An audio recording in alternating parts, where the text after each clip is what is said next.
When assessing climbing performance, there's strength, power, endurance, mobility, and control.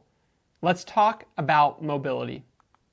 I want you to watch these two different movements. Both movements are high steps. This first one is a high step rock up. You could see as John Cardwell performs the step up that he rocks his weight over his foot. This next move is a heel hook high step. You could see Brooke Rabatou throws a high heel hook, she high steps onto that foot, and she transitions her weight into that limb so she could reach for the next hold. In order to assess the mobility of a climber performing a high step, an adapted Grant foot raise can be used. Now this was developed by Nick Draper and colleagues in a study that they did on climbing mobility. Now with this test, a climber is going to stand 23 centimeters from a wall with a line drawn with tape. Their hands will be pressed against the wall with their palms flat and their hands about shoulders width distance. They'll slide their toe up the wall as high as they can with their hip externally rotated slightly and the inside edge of their big toe pressing up against the wall. They'll slide up as far as they can. They can plantar flex on the contralateral side. The only rule is the palms have to stay against the wall, and the toe will then be measured at the highest distance from the bottom of the ground to the top distance of the toe. The climber will perform 3 practice trials, 3 test trials, and then an average trial of the 3. This test can be normalized by taking a limb length measurement and dividing that from the total height of the test. It has great intra-rater reliability and relates specifically to the rock climbing high step. In this study by Draper and colleagues, they took 46 participants, 34 males and 12 females. They split them into different groups.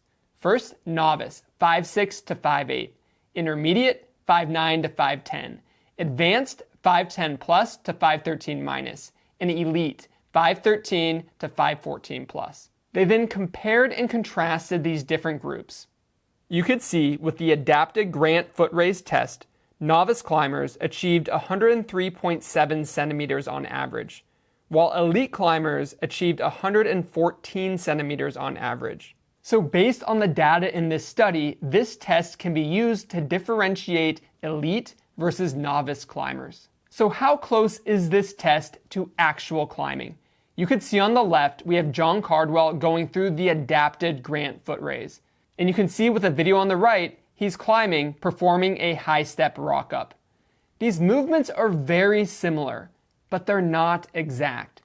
And a common movement fault that you may see with a climber who has an inadequate adapted Grant foot raise is a lack of isolated hip flexion while high stepping. And you can compare these two clips and see that John is demonstrating what happens with inadequate hip flexion.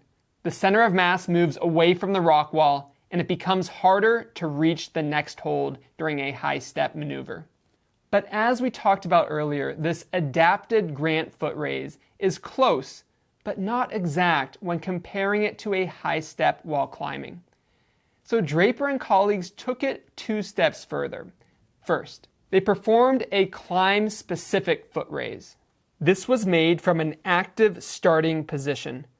The movement sequence is visualized on this image on the left. The horizontal distance between the hand and the footholds was set to the participant's biacromial breadth and vertical distance to their height.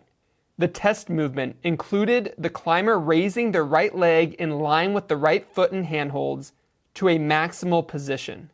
The score for each climber was measured from the top of the right foothold to the top of the climber's foot.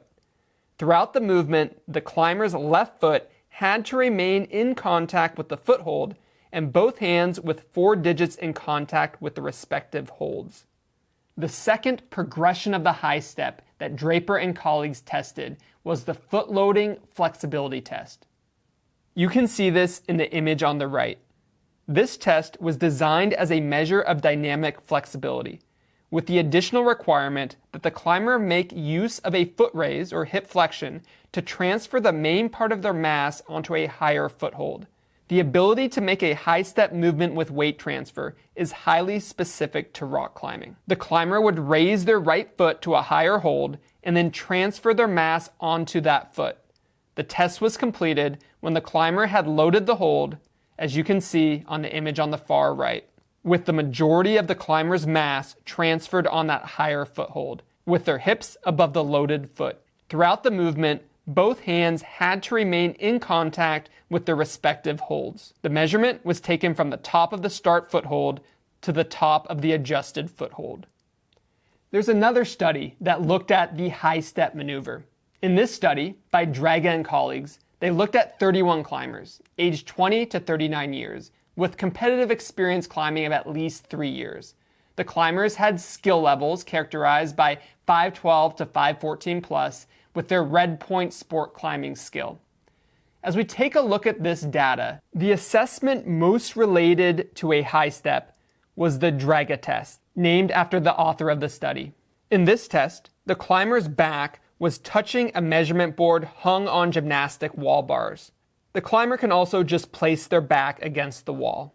The climber performed hip flexion with abduction and external rotation to neutral, with the knee bent. The distance was then measured between the ground and the heel. The results were recorded in absolute and relative values. You can see in this chart the raw scores. 74.1 centimeters was the average for the Draga foot raise.